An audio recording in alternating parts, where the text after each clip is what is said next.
Thanks for checking out this video. So this is for the second installment of the 1980s horror movie Superlatives, and we are doing 1981 for this one. That is 7 categories that are superlatives for movies from 1981 that I'm going to go ahead and throw out there. And please watch this video, but also watch the video that's being done by your friendly neighborhood Uncle Pete, who's competing with me in this, even though, it's a friendly competition. I have a poll on my channel when this video is going up, so you can watch my video, you can watch Uncle Pete's video, and you can vote on who you like. Well, I mean, you can vote any way you want, really. You can vote on whose pics you like more, you can vote on who did a better video, which would probably be him because he puts visuals in there, and I don't really do that. But, yeah. But anyway, however you feel like it. Now, I will say thank you to everyone who had who checked out the very first one. It had a way better response than I was expecting, so I can tell that some people are pretty excited about this series. I'm excited about this series. Uncle Pete's excited about this series. We've been going back and forth messaging about how much fun we're having, and one of the greatest things about what we're seeing from people is people saying, ooh, I have not seen this film, or I haven't seen that film. Now it's on my list. I want to check it out. And that's been happening for me as well, because as you out there put your comments down there and tell me what your superlatives are, there are films coming up that either I haven't watched yet and that reminds me I really need to watch them, or I haven't really heard of and I'm like, better check that one out. So it's been really fun. It's been really exciting, and hopefully everyone continues to like it. But like I said, watch my video, then watch Uncle Pete's video, then come back to my channel and vote in that poll. So let's go ahead and get into it. And this was a hard year for me. For me, 1981 was hard because we set the rule that you can only use a film once. So if there's a film, like for me, there was a film for 1981 that I wanted to put in 3 categories, but we set the rule you can't do that. So I had to think which category fits this film the most. So I'll kind of tell you which film that is eventually and what other categories I considered it for. So for 1981, most amazing film, I am going with An American Werewolf in London. Now the reason I'm going with that, because there was something else I wanted to put as most amazing, but it didn't fit that the best. And you'll understand why when I tell you later. But American Werewolf in London obviously looks great. It has a wonderful mixture of comedy and horror to it. I mean, one of the other biggest things that people keep referencing as the best werewolf transformation in history on film, which I would agree with, was Rick Baker's werewolf transformation within this film. And yeah, it gets referenced so many times. People put clips of it in documentaries. People talk about it still. It's amazing. So there's so much staying power for this film. Also, the ending of the film is very, kind of sad, kind of bittersweet. And yeah, I just think it has so much going for it. So that's why I chose most amazing, especially when I just looked at all the films that were released in 1981. This one kind of stood out as the best choice after the one that I wanted to put for this choice. The next category, the best so bad it's good film. If you know me, if you've been to my watch parties, if you've watched my channel long enough, you'll know I'm a fan of the film The Pit from 1981. I did a review for it on my channel. It is so horrendously wacky. It is not great. Acting is pretty bad. A lot of weird things. It's based off a book called Teddy, which I kind of want to read that book, about this kid who's got this kind of connection, this weird connection with a teddy bear, but he's this kid going through adolescence. Nobody likes him. He gets this babysitter, and at the same time, he also finds this pit of things that he starts trying to become friends with and decides, oh, they need to be fed. Well, guess what they eat? They eat meat, and things progress.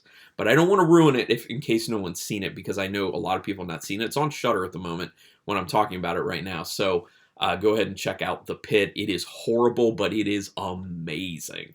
So much fun in that film. So much wacky stuff. So yeah, that's why The Pit is my so bad it's good film. The next one is the most WTF film, and I'm going to go ahead and go Lucio Fulci on this and do The House by the Cemetery.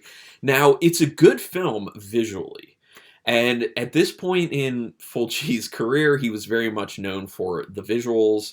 and not so much the story, and that really shows in The House by the Cemetery. A lot of weird choices in this one, including, you know, like a grave basically in the middle of someone's house, in essence.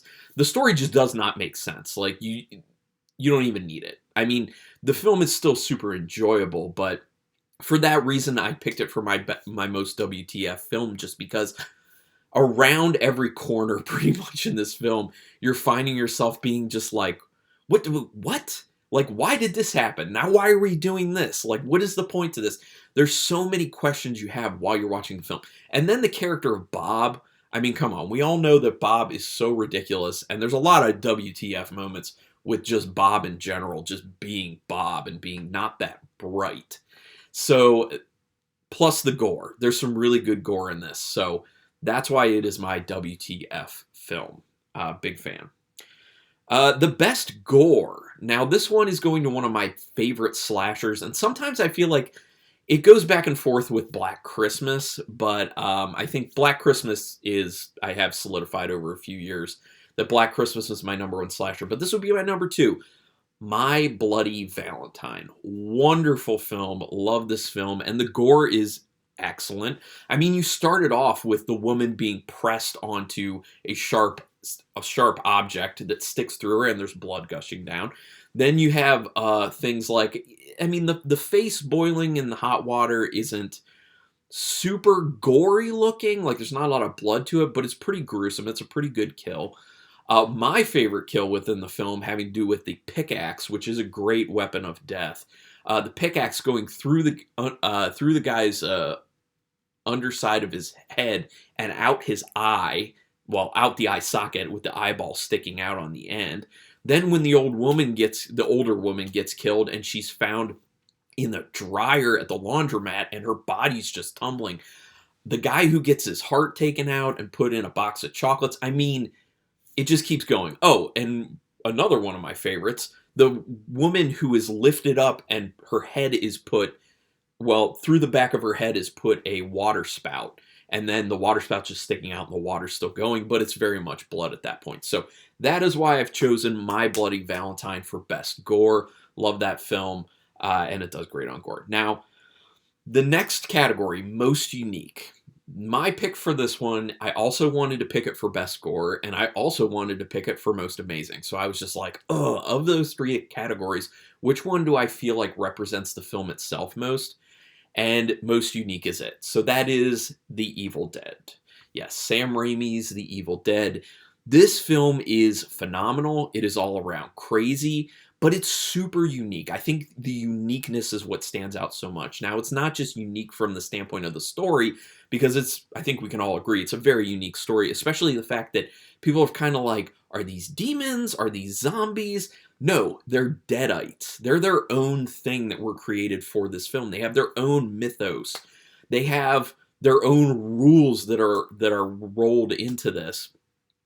But it's so unique because then the incorporation of, say, the Necronomicon, the incorporation of the kind of slapsticky Three Stooges based humor within the film, the wonderful gore within the film, and I mean, I do think it was probably like the best gore-wise, but I didn't choose it for that category because, like I said, I also wanted to put it for most amazing. But yeah, it's unbelievably unique. Also, throw in the idea, the aspect of having stop motion animation in it as well, which I forget about a lot of times until I rewatch the film, and it's towards the end, and I'm just like, oh man.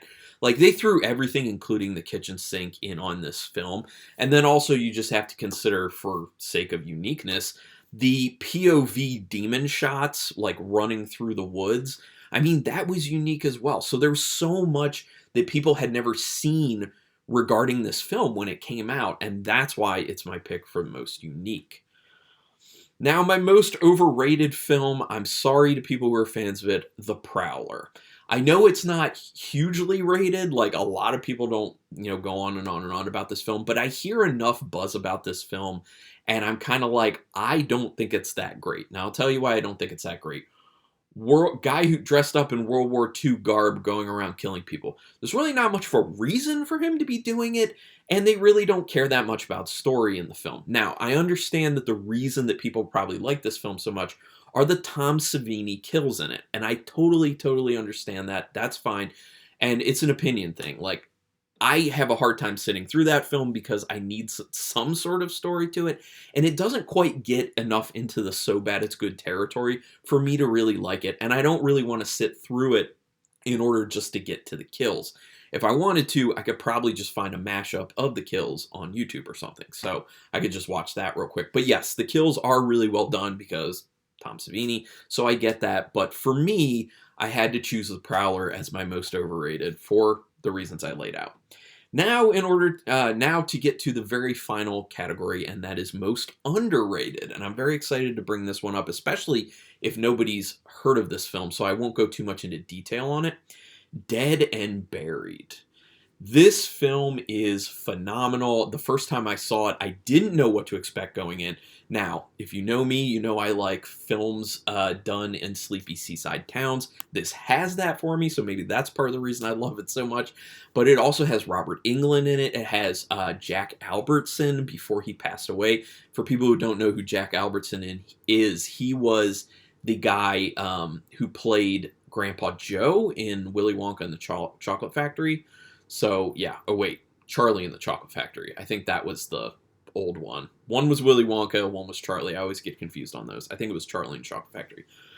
But anyway, he's in a very different role. Very different role for him, and I love it. He did a phenomenal job. And reportedly, he was really not doing well during the filming of the film. He was actually nodding off in between takes. He was battling cancer at that point, and he passed away not that long after completing the film. So the fact that his performance is what it is in that film is very, very insane to me. Also, it's a very unique story. I don't want to tell you too much about it. Some people kind of come into this sleepy seaside town, and things are kind of odd with people they think may be dead are not seeming to be dead all of a sudden. And that's as far as I'm going to go with it. There are some really interesting, shocking moments, especially early on in the film, as far as practical effects go and gore goes. And the story is crazy, and it's really well executed, and I can't say enough about the performance of Jack Albertson in this film. If you have not seen Dead and Buried, you must see this film. If you have seen it, please geek out with me in the comments about this film, because I love it so much. Anyway, those are my picks, and hopefully you feel like voting for me. So, like I said, go ahead and check out your friendly neighborhood Uncle Pete's channel, because he's dropping a video of the same name at the same time. Then come back and vote in the poll. I do have a link for his channel in the description, just to make it much easier for you to get to his channel instead of having to type out your friendly neighborhood Uncle Pete. Also, while you're over there, throw him a subscribe, because he's a really cool guy. And if you found this video just by happenstance or from your friendly neighborhood Uncle Pete's channel, give me a subscribe. I would appreciate that. I'm excited to get to 1982, because looking ahead, I'm extremely excited about a lot of my picks. I was really excited. I was most excited thus far for my 81 picks. Now I'm most excited for my 82 picks. So stay tuned for that. We're releasing them every Wednesday until we're done with this, and then we'll probably pick another decade after that. But thank you so much for checking this out. Hit subscribe, hit the notification bell button, all that jazz. I really appreciate you taking your time to watch this. And until next time, keep it brutal.